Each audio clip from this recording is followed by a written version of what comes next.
चलिए हम लोग व्यूज ऑन न्यूज, समाचार पर विचार, कुछ पॉइंट्स जो हम बार बार दोहराते हैं, we must make it very clear to all of you कि यूपीएससी में आपका 60% लोड तो आपके फंडामेंटल कंसेप्ट जो आप 12th तक पढ़े हैं या फिर सिलेबस है वो है, जिसका स्टैटिक पोर्शन है। नॉर्मली वो चेंज ज़्यादा नहीं होता है। और 40% जो है वो कुछ जो न्यूज आ रहा है उसका सब्जेक्ट से लिंकेज है। और ये पीटी की हम बात कर रहे हैं। मेंस परीक्षा में जो क्वेश्चंस का फ्लो होता है उसका इंट्रोडक्शन, कंक्लूजन और सेकेंड पैराग्राफ वो समझिए कि व्यूज एंड न्यूज होता है। बीच का बॉडी जो है वो खाली आपका आ जाता है स्टैटिक पोर्शन साइड से। बात समझे? यही कारण है कि ज़्यादातर स्टूडेंट ये बोलते हैं कि सर परीक्षा मेंस परीक्षा में बहुत बेकार हो गया, मेंस में नंबर नहीं आते हैं। ये कंडीशन जिनका सिलेक्शन होता है उनके साथ भी यही बात है। ये नहीं सोचिएगा कि जिनका नहीं हुआ उनकी, जिनका सिलेक्शन होता है उनकी भी यही दिक्कतें हैं। उन्हीं में कुछ बच्चे हैं, कुछ स्टूडेंट हैं जिनकी संख्या 40-50 है इंडिया में, वो इस मामले में वो ठीक हैं, वही लोग रैंक होल्डर हैं नॉर्मली। हालांकि depends on so many conditions, लेकिन एक चीज़ है कि मेंस का आंसर राइटिंग का जिनको तरीका पता है उनका एग्ज़ाम निकालना ज़्यादा आसान है, पहली बात।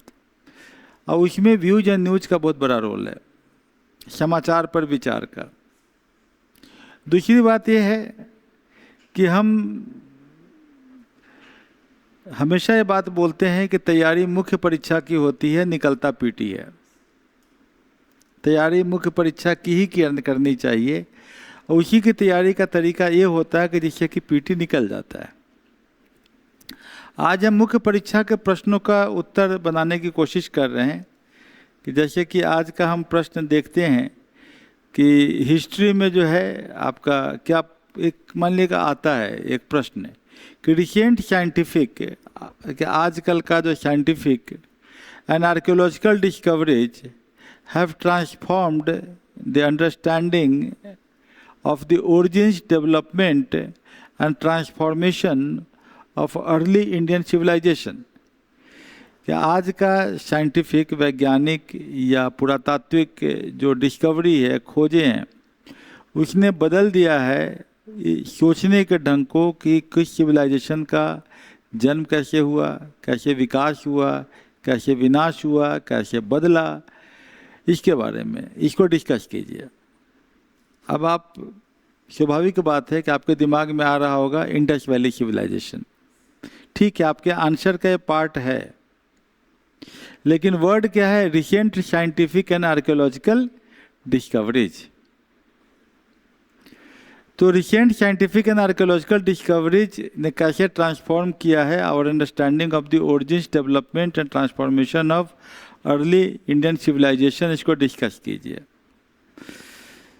तो इसमें आपका कल भी हम लोग पढ़ा था कि खिजाडी, उसका एक्सकैवेशन, राखिनगिरी के बारे में हम लखापर की बात कर रहे हैं, कुछ पैलियोलिथिक एविडेंस की बात करते हैं, और कुछ जो आज के रिसेंट डिस्कवरीज किस किस माध्यम से होता है उसकी बात करते हैं।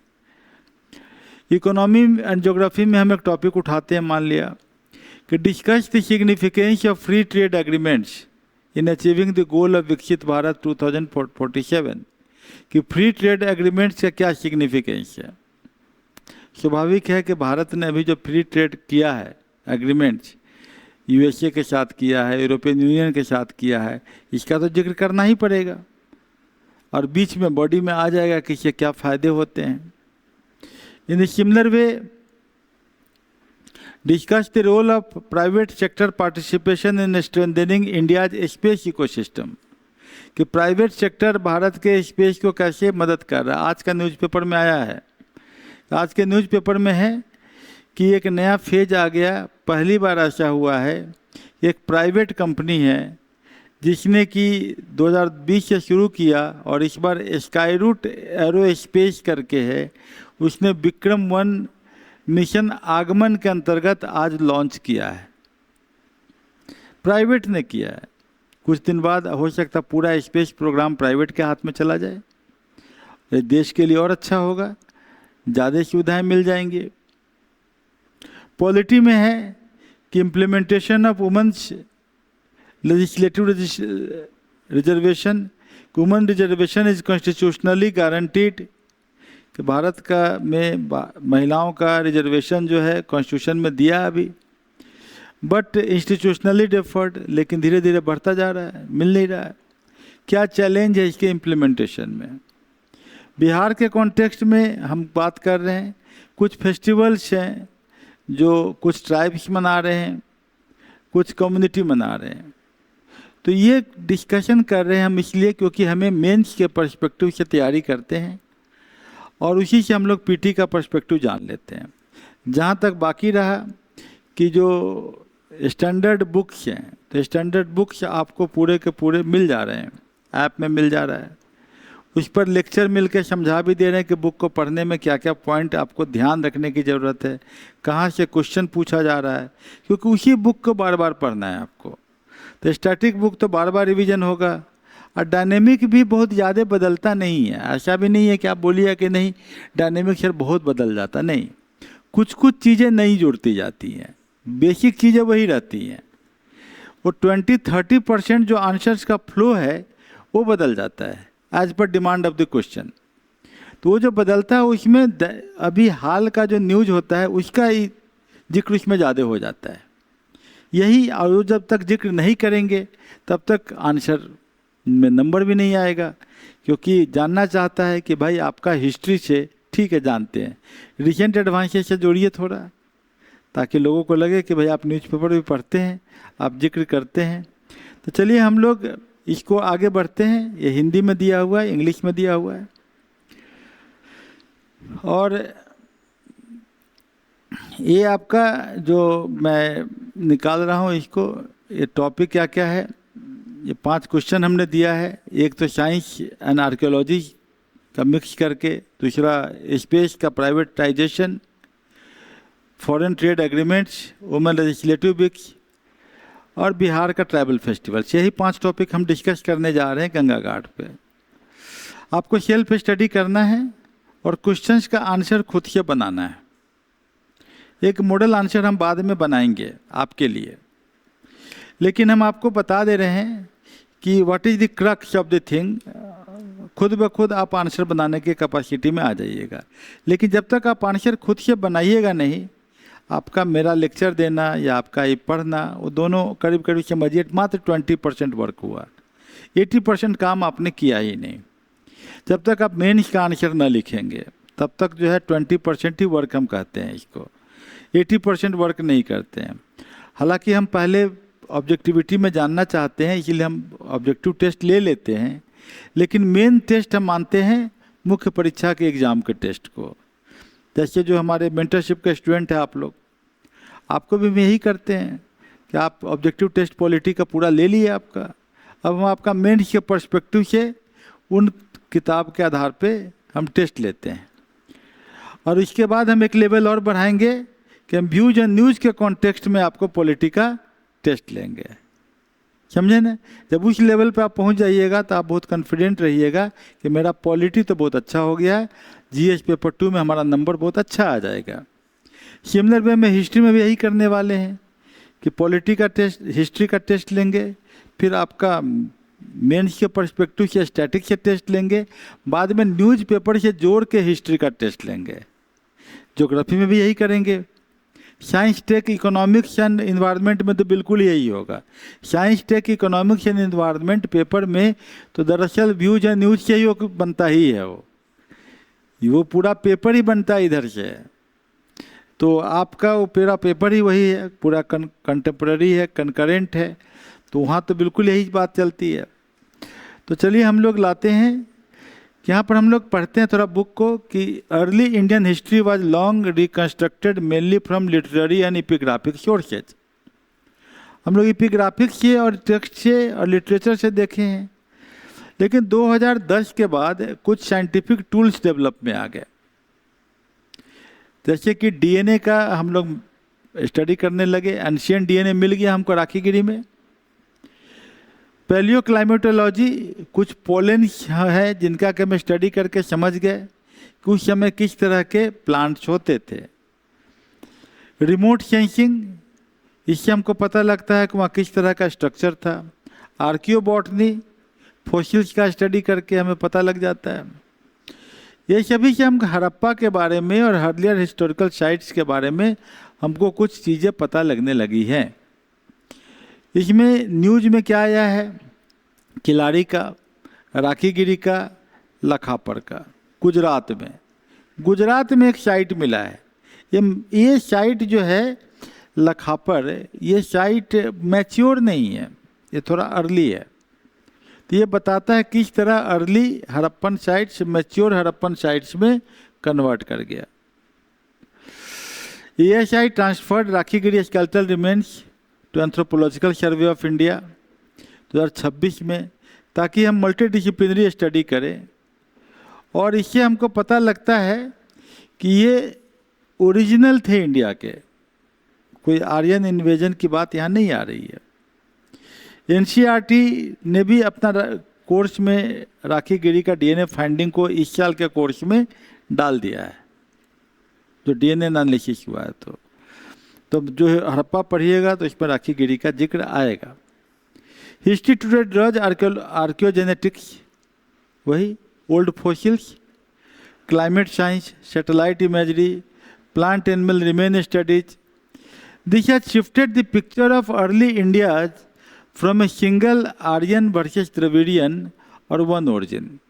अभी जो हम बात करते हैं कि आर्यन थे कि द्रविडियन थे कि कौन पहले के कौन बाद के, इससे या वन ओरिजिन आर्यन से ही पूरा गया, इस सब को शिफ्ट कर दिया। अब हमें पता लगता है कि प्लूरल है, सब मिक्स है, रीजनली डाइवर्स है, इंटरकनेक्टेड है।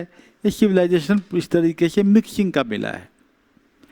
की साइंटिफिक एंड आर्कोलॉजिकल एविडेंस लिखने का यही सब ढंग होता है। ऐसे टेबल चार्ट बना के लिखेंगे तो और अच्छा नंबर मिलेगा। किलारी का क्या दिखा है भाई, तो अर्बन सेटलमेंट है, 6th सेंचुरी BC बुद्धा का टाइम का, ब्रिक स्ट्रक्चर है, तमिल ब्राह्मी स्कल्पचर, इसको बोल्ड कर दीजिएगा, ये आपको मिल गया। तो लिखता है कि अर्ली अर्बनाइजेशन है साउथ इंडिया में beyond Gangetic plains, multi centred. तो अब दिखता है कि ये जो है कल्चर एक ही सिर्फ गंगा के साइड से उधर नहीं गया है, कल्चर एक ही साइड टाइम में दो जगह करीब करीब उसी तरीके से प्रॉस्पर किया। आयरन एज वहाँ भी आ गया 6th सेंचुरी BC में।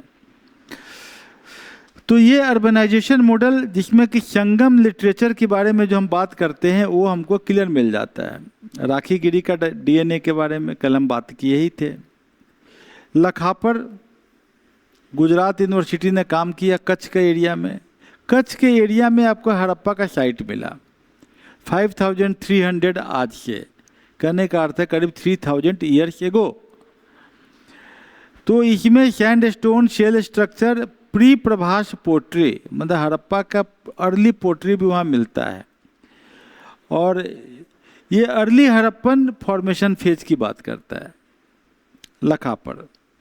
पैलियो क्लाइमेटिक, ये पैलियो क्लाइमेटिक स्टडी अभी जो हुआ है, अभी क्या बात कर रहे हैं कि हड़प्पा का जो सिविलाइजेशन डिक्लाइन किया तो माना ये गया कि मॉनसून या जो बारिश वहाँ होना बंद हो गया और नदियाँ सूख गईं। कुछ नदियाँ तो ऐसी सूखी की सूखी रह गई और ये लगातार रहा, करीब 50, 60, 100 सालों तक रहा। अब समझ लीजिए कि उतने सालों में अगर ऐसी स्थिति आएगी, मान लिया कि आपका बिहार में बड़ा बढ़िया सिविलाइजेशन है, मान लिया कि पटना में बहुत अच्छा है, एकदम पटना एकदम शहर है, बहुत बढ़िया शहर है। अब पटना में पानी बिल्कुल मिलना बंद हो जाए, एकदम साफ पानी पीने को है ही नहीं, बिल्कुल सूख गया पानी। पटना के लोग अब कहाँ जाएंगे? गांव की ओर भागेंगे। कहीं भागेंगे, मान लेकर बाकी सब जगह गांव ही है तो गांव में भागेंगे, बाकी कहीं कोई शहर नहीं, एक ही शहर है पटना। अब बाकी चारों बगल हाइपोथेटिकली माने कि खाली गांव है, तो कहाँ जाएंगे? गांव में जाएंगे। एक जनरेशन से दूसरे जनरेशन, दूसरे जनरेशन से तीसरे जनरेशन जाते जाते पूरे ग्रामीण बन जाएंगे कि नहीं? अब मान लिया कि ऐसा गांव है जहाँ की स्टील का बर्तन है ही नहीं, मिट्टी के बर्तन में लोग खा रहे हैं, भेड़ बकरी चरा रहे हैं, गाय बैल ही चरा रहे हैं, इसी तरह का गांव है। अब यहाँ से चले गए तो ये कल्चर के लोग जनरेशन बाय जनरेशन धीरे धीरे डिग्रेशन में जाएंगे कि नहीं जाएंगे? कुछ एलिमेंट तो रह जाएगा लेकिन बहुत सारे एलिमेंट उनके ग्रामीण हो जाएंगे।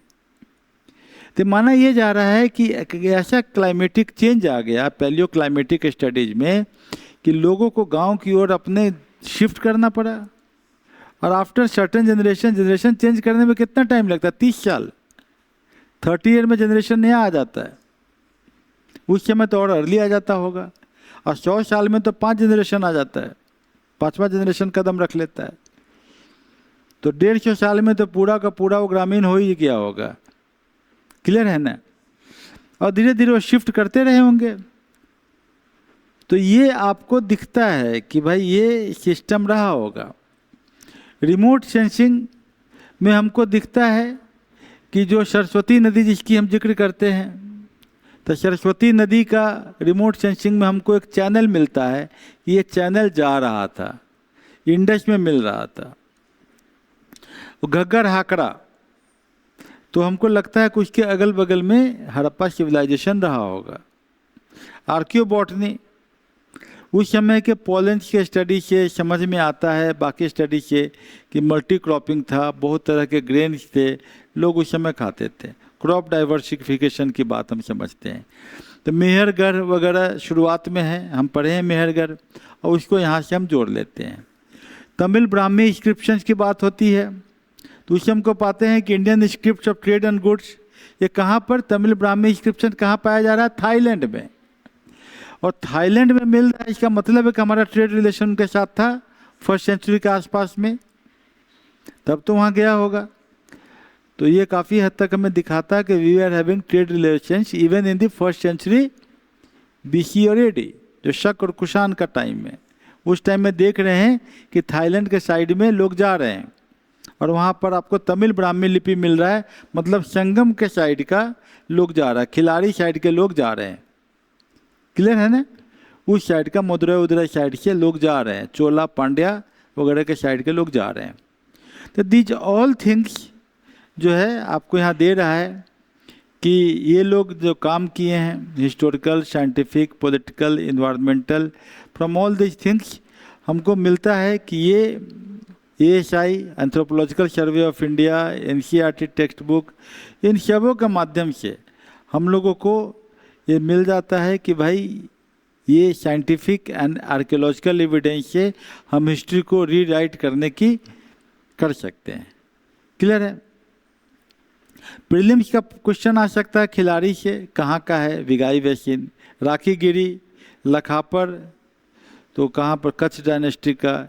ASI कब इस्टेब्लिश हुआ? मिनिस्ट्री ऑफ कल्चर, किस एक्ट के तहत archaeological survey of India guide होता है?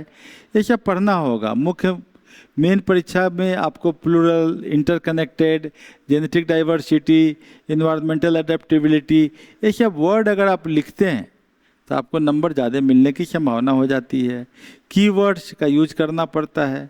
पॉसिबल क्वेश्चन प्रीलिम में क्या आएगा, मेंस में क्या आएगा, ये भी हम आपको इसके साथ न्यूज एनालिसिस के साथ डील कर दिए हैं। कहने का अर्थ है कि 3 लेवल में आपका प्रिपरेशन होता है। First is the foundational level, second is the institutional level, और third is the dynamic level. समझ गए ना? तो पहला फाउंडेशनल लेवल तो स्कूल की किताबें सब हो ही जाती हैं। दूसरा हो जाता है इंस्टीट्यूशनल लेवल, जो आपका सिलेबस के आधार पे आपको किताबें लिखी गई हैं। और तीसरा हो जाता है डायनेमिक लेवल, जो कि व्यूज एंड न्यूज के आधार पे आपको एग्ज़ाम निकालना पड़ता है। क्लियर हो रहा है कुछ? चलिए हम लोग अभी आ रहे हैं आगे। Private sector participation, science and technology, पहला कौन सा टॉपिक था? History, GS paper 1। अब हम लोग पेपर 3 में आ जाते हैं। Private sector participation in India space ecosystem. आज का न्यूज है कि इंडिया का स्पेस सेक्टर अभी जो है जो प्रोग्रेस किया है, एक स्काई रूट एरोस्पेस विक्रम-1 इंडिया का पहला प्राइवेटली डेवलप्ड ऑर्बिटल रॉकेट है जो कि लो अर्थ ऑर्बिट में गया है। वो आपका एक रिफॉर्म है इंडिया के कॉन्टेक्स्ट में कि जैसे फॉरेन में एलन मस्क वगैरह अपना रॉकेट छोड़ते हैं, वैसे इंडिया में भी प्राइवेट रॉकेट छोड़ा जाने लगा है। It is a new development. Question यहाँ से आ सकता है आपका पीटी एग्जाम में, क्यों न्यूज में है भाई? It was built by Skyroot Aerospace successfully reached orbit from Sriharikota. Sriharikota से आगे बढ़ा। First privately developed orbital launch vehicle है। 350 kg का पेलोड लेके आगे बढ़ा है लो अर्थ ऑर्बिट में। स्काई रूट इंडिया का first space tech unicorn company है। इसमें 1.1 बिलियन का इवेल्युएशन कर रहे हैं और mission after raising $60 million from GIC, Sherpalo ventures and Black Rocks, बाहर से 60 मिलियन का उन्होंने लिया है प्रोजेक्ट, तब जाके इन्होंने इसको छोड़ा है इंडिया ने। इसका अर्थ है कि इंडिया में फॉरेन की करेंसी आने के चांस तो बन गए कि हमारे प्राइवेट वाले जब बाहर का रॉकेट लाएंगे तो काफ़ी बड़ा ट्रेड का तो अपॉर्चुनिटी बनेगा। हो सकता है कि हमारे अपने इंडियन भी बड़े अडानी अंबानी इस तरह के जो लोग हैं वो अपना रॉकेट छोड़ के उसी रॉकेट के माध्यम से हमारा जो है मोबाइल का नेटवर्क सस्ता हो जाए, है ना। तो ये आपको एक बहुत इम्पॉर्टेंट है कोर कंसेप्ट। तो यहाँ पर रिफॉर्म सीक्वेंस इन स्पेस एक कंपनी है। India space policy 2023, foreign direct investment हम लोग ला रहे हैं, अब प्राइवेट लॉन्च कर रहे हैं जिसमें कि स्काई रूट, अग्निकुल एक कंपनी वगैरह है। सैटेलाइट वेंचर्स ये कर रहे हैं हम लोग। Shift from ISRO as sole operator, पहले इसरो सरकारी कंपनी सोल अपने वही काम करती थी, अब हमारे पास डिफरेंट इकोसिस्टम आ गया। इसरो है जो रिसर्च का काम करेगा, स्ट्रैटेजी काम करेगा। एक कमर्शियल आर्म है इसरो का एक कमर्शियल आर्म है जिसका नाम है NHIL, वो कमर्शियल आर्म है। एक पब्लिक सेक्टर अंडरटेकिंग है। अब थर्ड तुम्हारा आपका हो गया private startup, non government, private, totally non government enterprises. तो 3 टियर अब इंडिया में इसका हो गया। In space Indian National Space Promotion Authorisation Centre, single window body authorising and promoting private participation, ये गवर्नमेंट का इंस्टीट्यूशन है, एक पॉलिसी है जिसका नाम है in space, Indian National Space Promotion and Authorisation Centre. ये एक बॉडी है जो बात करती है कि भाई किस तरह प्राइवेट एंट्री ले सकता है, क्योंकि ये टोटली सॉवरेन फंक्शन है। जून 2026 अभी आज की बात है, 4500 ऑर्गेनाइजेशन अभी जो है अभी तक रजिस्टर्ड हो चुका है आज के डेट तक, और इतने सारे MOU साइन हो गए हैं।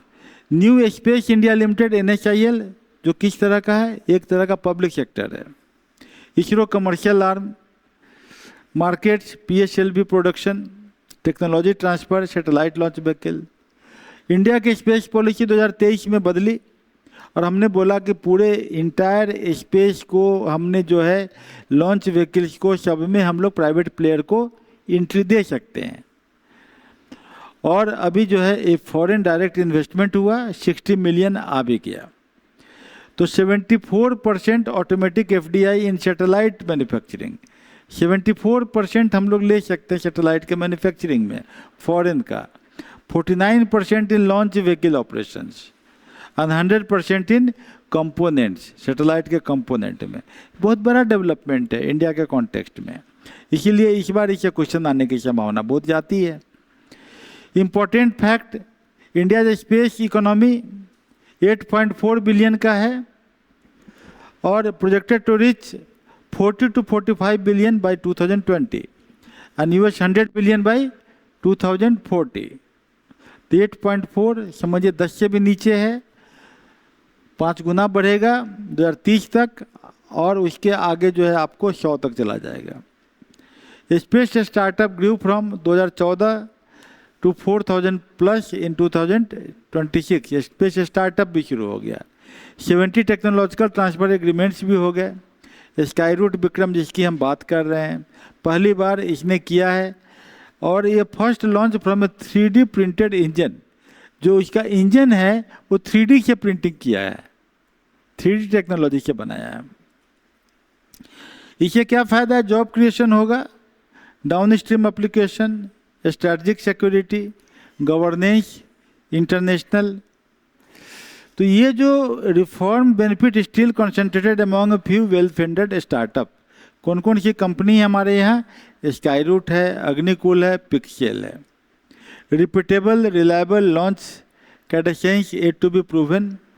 Capital intensive sector, access to risk capital insurance, need to be indigenous supply chain. अभी हमारा ज़्यादातर कंपोनेंट जो है बाहर से लेने की बात हम करते हैं। तो absence of comprehensive space activities act, अभी हमारा एक्टिविटीज़ एक्ट आ गया 2023 में, हमने एक नया एक्ट लिया है। गवर्नमेंट का स्पेस आपको पहले भी हम पढ़ा चुके हैं।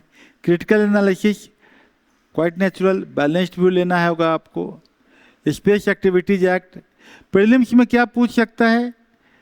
इन स्पेस क्या है, NHIL क्या है, विक्रम 1 क्या है, FDI का लिमिट क्या है, ये सब आपके लिए इम्पोर्टेंट प्रीलिम्स के पर्सपेक्टिव से क्वेश्चन हो जाते हैं। मेंस का फोकस आत्मनिर्भर भारत, ये इम्पोर्टेंट कीवर्ड्स यहाँ हमने दे दिया है। और पॉसिबल UPSC का क्वेश्चन जो है आपके सामने में मेंस का PT का दिया हुआ है, इसको प्रैक्टिस करना होगा लिखने के बाद। मैं बार बार वही बोलता हूँ कि मेरा लेक्चर और उसके बाद पढ़ना, आपका मेरा लेक्चर 10% पढ़ना, 20% 80% वर्क एक क्वेश्चन ही है जो आपको करना होगा। जब आप करेंगे तभी वो काम का होगा, नहीं तो आप भूल जाएंगे। एग्ज़ाम में कॉन्फिडेंट होकर आंसर नहीं कीजिएगा। डाउटफुल आंसर जो है 50% पे जाता है, कॉन्फिडेंट आंसर 90% पे जाता है। आपको ये हमने प्रूव करके दिखा दिया है। क्लियर है ना? तो आप जब तक लिखिएगा नहीं, कॉन्फिडेंट आंसरिंग नहीं हो पाएगा। ठीक, टॉपिक पे आते हैं हम लोग। Free trade agreements. Free trade agreements मतलब दो देशों के बीच में एक व्यापारिक समझौता होता है कि हम आप पे टैक्स नहीं लगाएंगे, आप हम पे टैक्स ज़्यादा मत लगाना, ताकि हमारा माल आपके यहाँ बिके, आपका माल हमारे यहाँ बिके। तो India has pursued aggressive free trade agreement strategy. 2021 से हमने बहुत ज़्यादा फ्री ट्रेड एग्रीमेंट शुरू कर दिया है। पहले हम लोग डर डर के करते थे। Free trade agreement are positioned by the government as a structural layer, क्योंकि विकसित भारत हमको बनाना है, हमारे मटेरियल का एक्सपोर्ट ज़्यादा होना चाहिए। इंडिया ने अभी बहुत सारे एग्रीमेंट किया है। फ्री ट्रेड एग्रीमेंट को लिखना पड़ेगा। 9 FTA with 38 countries as per ministry of commerce data. करीब करीब यही रहेगा अगले साल तक भी। 9 नहीं तो 10 हो जाएगा, 38 कंट्री नहीं तो 40 कंट्री हो जाएगा, या एक कंट्री घट जाएगा, यही कुछ होगा। तो ये डाटा आपको खाली मिलाने की ज़रूरत है, एक लाइन बदलेगा। UK के साथ हमारा है, अभी किया है। ओमान के साथ हमने किया है कॉम्प्रिहेंसिव इकोनॉमिक पार्टनरशिप। EU के साथ किया है। जो इंडिया फ्री ट्रेड जो है हमारा, ये काफ़ी सारे हमारे देशों के साथ हुआ है। फ्री ट्रेड से होता क्या है? मार्केट एक्सेस मिल जाता है, एक्सपोर्ट बढ़ जाता है, फॉरेन डायरेक्ट इन्वेस्टमेंट बढ़ जाता है, मैन्युफैक्चरिंग इंडिया में होने लगता है वो बढ़ जाता है, जॉब मिल जाता है, टेक्नोलॉजिकल ट्रांसफ़र हो जाता है, गोल वैल्यू चेन बन जाता है, ग्लोबल वैल्यू चेन, पूरा एक वैल्यू चेन मिल जाता है, GDP का ग्रोथ होता है, विकसित भारत होता है। ये चार्ट में बना दीजिएगा, ज़्यादा लैंग्वेज नहीं भी लिखिएगा, वो आदमी समझ जाएगा कि बच्चे को इकोनॉमिक्स का कंसेप्ट है। बाकी तो डाटा से ही जोड़ना है। कि इंडिया मॉरिशस के साथ हमने कॉम्प्रिहेंसिव पार्टनरशिप किया, इंडिया ऑस्ट्रेलिया के साथ हमने एक्साइज के कॉन्टेक्स्ट में किया। तो ये सभी हमारे पास जो डिफरेंट पैक्ट्स हैं वो आपका यहाँ दिया हुआ है। इसमें प्रॉब्लम्स तो है, जैसे डेयरी में मान लिया हम न्यूजीलैंड के साथ फ्री ट्रेड कर ले, ऑस्ट्रेलिया से कर ले, तो हमारे किसान कहाँ जाएंगे? वहाँ तो दूध ठेल देगा इधर, क्योंकि उनके देश में पॉपुलेशन कम है और दूध ज़्यादा है। हमारे देश में किसानों का कमाने का साधन दूध ही है। अब मान लें दूध का रेट वहाँ से ज़्यादा आ गया, यहाँ पर दूध का पाउडर आ ही रहा है या और आ जाए तो क्या होगा, मिठाई का दुकान वाला जो है वो वहाँ का पाउडर का मिठाई बनाने लगा, बना भी रहा है। एज ए रिजल्ट क्या होता है, किसानों का दूध कम बिकता है। तो ये देखना होगा आत्मनिर्भर भारत वे फॉरवर्ड। तो कुछ मेंबर्स है जिनके साथ हमने फ्री ट्रेड एग्रीमेंट किया है, किनके साथ क्या किया है, that important keywords are there. ये आपको इकोनॉमी एंड ज्योग्राफी के कॉन्टेक्स्ट में इम्पॉर्टेंट हो जाता है। Now we come to the women's legislative reservation, जो अभी हाल में क्या हुआ था, अप्रैल महीना में महिलाओं का 33% रिजर्वेशन इन पार्लियामेंट के कॉन्टेक्स्ट में ये फेल कर गया। तो ये टॉपिक बड़ा बर्निंग चल रहा है। इस टॉपिक से तरह तरह के क्वेश्चन पूछे जाने की ज़रूरत है। तो आपको क्या करना होगा, जितने आर्टिकल्स आपने पॉलिटी में पढ़े हैं वुमेन रिजर्वेशन से रिलेटेड जो है उस सबको एक जगह डालना पड़ेगा और उसको फिर मेंस एग्जाम के पर्सपेक्टिव से लिखना पड़ेगा। जैसे एक क्वेश्चन अभी दे दिया कि कॉन्स्टिट्यूशन 106 अमेंडमेंट एक्ट 2023 नारी शक्ति वंदन अभियान reserves 1/3 of seats of women in Lok Sabha. ये तो याद रहेगा। 106 अमेंडमेंट एक्ट हमारे नोट्स में है भी है, बुक में भी है। State legislative assembly and Delhi assembly में मिलना चाहिए। 106वां एक्ट है, दो इनॉक्टेड इन सितंबर, हालांकि इनैक्ट हो गया। एक्चुअल ऑपरेशन अभी भी आगे बढ़ते जा रहा है। अप्रैल में लाया गया, फेल कर गया। न्यूज में क्यों आया भाई कि सेंटर फॉर्मली नोटिफाइड कि 106वां अमेंडमेंट फोर्स में आएगा 16 अप्रैल 2026 को। 3 बिल लाया, एक constitution 131 amendment bill 2026, delimitation bill, union territories amendment bill. इस सब का क्या कारण था, कभी 543 एमपी का चुनाव होगा आने वाले समय में, करीब 850 एमपी करीब हो जाएंगे ऑलमोस्ट। तो ये जब हो जाएंगे तो सभी जगह डिलिमिटेशन करना होगा और महिलाओं का उसमें रिजर्वेशन बढ़ाना होगा, चाहे दिल्ली यूनियन टेरिटरी का हो चाहे पार्लियामेंट का हो। तो ये जो आपका 131 अमेंडमेंट बिल जो फेल कर गया क्योंकि 2/3 मेजोरिटी नहीं ला पाया। As things stand, reservation is tried in the first census after 2026। अब हुआ कि भाई फर्स्ट सेंसस हो जाने दो, 2026 में करेंगे और उसके बाद हम लोग डिलिमिटेशन करेंगे। करेक्ट, ये बैकग्राउंड हो गया। दिस इज न्यूज, लिखना पड़ेगा बैकग्राउंड। अब हम लोग पीछे से जाएंगे, ये तो नहीं बदलेगा कि कॉन्स्टिट्यूएंट असेंबली में हम लोगों ने rejected reservation seats for women relied on universal adult franchise. शुरू में हम लोग कॉन्स्टिट्यूएंट असेंबली में वुमेन रिजर्वेशन पर बात नहीं की है। वुमेन के स्टेटस पर पहली बार बात हुई 1974 में कि भाई इनको पॉलिटिकल रिप्रेजेंटेशन महिलाओं को मिलना चाहिए, जो कि पार्लियामेंट में 1-2% महिलाएं होती थी। 74th अमेंडमेंट में हम लोगों ने एक बहुत बड़ा काम किया 1992-93 में कि 1/3 सीट पंचायत में और म्यूनिसिपल कॉरपोरेशंस में, म्यूनिसिपल काउंसिल में, इलेक्शन में, urban local bodies and rural local bodies, panchayat, दोनों में 1/3 सीट महिलाओं को देना ही देना है। फिर इसके बाद ये बिल अब इम्पोर्टेंट हो, 81st बिल और 108th बिल। इसमें है कि नेशनल लेवल वुमेन रिजर्वेशन की बात किया, फेल कर गया। 106th अमेंडमेंट बिल 33% रिजर्वेशन की बात किया, डिलिमिटेशन की बात किया, यहाँ तक तो ठीक था। 84th inter state redistribution first census तक रोकने की बात हो गई। 131 ये तो अभी लोकसभा में फेल कर गया। यही डेवलपमेंट है। इसमें आर्टिकल्स कौन कौन इन्वॉल्व हो जाएंगे, आपको एक जगह दिया हुआ है, आप अपने से बनाइएगा आंसर। हम आपको मॉडल आंसर दे दिए हैं। आर्टिकल 330A, 332, 334A सब कोटा महिलाओं का इसमें फिक्स है। क्लियर है। पॉलिटिकल, लीगल, सोशल डायमेंशंस इसमें है। और ये जो है गवर्नमेंट इंस्टीट्यूशन का मेजर्स क्या है कि हम आगे में लाएंगे इसको। क्या एनालिसिस होगा, क्रिटिकल एनालिसिस, बैलेंस्ड व्यू रखना है आपको। और यहाँ पीटी के पर्सपेक्टिव से 106th अमेंडमेंट क्या है भाई, 73rd 74th क्या है, 84th क्या है, 106th क्या है, 131st क्या है। अब मेंस में इस तरह का क्वेश्चंस पूछे जाएंगे, है ना, जो आपको यहाँ दिया हुआ है।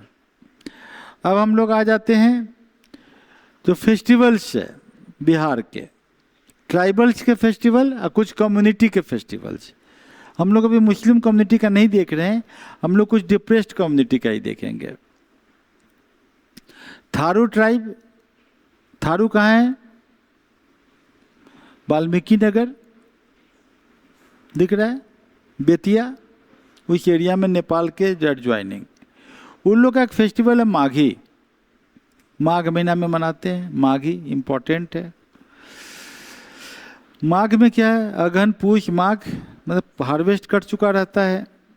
संथाल का सोहराई कैटल फेस्टिवल है, हार्वेस्ट फेस्टिवल है, म्यूजिक डांस पेंटिंग। जब ट्राइब होगा तो म्यूजिक डांस पेंटिंग होगा। पासवान जो दुशाद कम्युनिटी है, उनका एक फेस्टिवल है रोहासी। रोहासी भी जो है वो छठ के टाइम में मनाया जाता है, 2 टाइम में मनाया जाता है। माझी लोग जो मनाते हैं जितिया, हिंदू लोग भी मनाते हैं जितिया, जितिया मनाते हैं जो महिलाएं अपने बच्चों के लिए करती हैं। उरांव लोग सरहुल मनाते हैं। इसके अलावा कुछ फेस्टिवल है जो भागलपुर साइड में, कहलगांव साइड में देखोगे, कर्मा, ये सभी ट्राइबल मनाते हैं। बाहा, माघे पर्व तो माघे मुंडा लोग मनाते हैं। और बंदना या सोहराई जो बहुत सारे ट्राइबल फेस्टिवल मनाते हैं, ठीक है ना।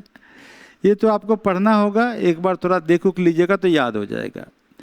तो बेसिक एस्पेक्ट्स ये है कि जो मैं आपको बार बार कहने की कोशिश कर रहा हूँ कि साइमल्टेनियस स्टडी करना होगा। अब आपको अगर आपका एज 21 प्लस है और आप यूपीएससी के लिए तैयारी करने की कोशिश कर रहे हैं तो स्वाभाविक बात है कि अब आपको साइमल्टेनियस तैयारी करते रहना पड़ेगा, क्योंकि पीछे की ट्रेन जो छूट गई उसको रोने से तो फायदा नहीं है। लेकिन हाँ, जिन लोगों का ग्रेजुएशन में है अभी फर्स्ट ईयर सेकेंड ईयर, तो वो साइमल्टेनियस भी करें तब भी वही बात होती है, ज़्यादा अच्छा रहेगा ताकि आपको फ्रीक्वेंसी मैच होता रहेगा। या फिर फाउंडेशन एक बार कर लीजिए, उसके बाद इंस्टीट्यूशनल और साइमल्टेनियस दोनों करते चले जाइए। जो under 10th class 9th class इसका है उनके लिए तो फाउंडेशन कीजिए और थोड़ा सा व्यूज एंड न्यूज करते रहिए ताकि आपको पता लगे कि बीच में गैप कितना बचा हुआ है। न्यूज के साथ जुड़ जाइए, क्योंकि 10th तो आप पढ़ ही लिए हैं, तो आप कर लीजिए, न्यूज के साथ जुड़ जाइए। तो बेसिकली है कि सबके प्रिपरेशन के ढंग में बहुत ज़्यादा का अंतर नहीं है। आपको तीनों डायमेंशन को तो कवर करना ही पड़ेगा, फाउंडेशनल, इंस्टीट्यूशनल एंड डायनेमिक, ठीक है ना। तो तैयारी किसकी करनी है? मुख्य परीक्षा का। चूँकि राइटिंग फ्लेयर जब तक नहीं आएगा, राइटिंग फ्लेयर का लेवल बहुत हाई नहीं है, नॉर्मल ही है, 8th स्टैंडर्ड की किताब के बराबर है। उसके साथ जब तक नहीं कीजिएगा मेंस के आंसर का राइटिंग प्रैक्टिस, तब तक पीटी निकलना भी मुश्किल हो जाएगा। समझ? तो क्या करना है? तैयारी मुख्य परीक्षा की, निकलता है पीटी, बिल्कुल निकल जाता है, ठीक है ना। तो ओके, तो हम लोग ये व्यूज एंड न्यूज का अभी हम लोग ख़त्म करते हैं।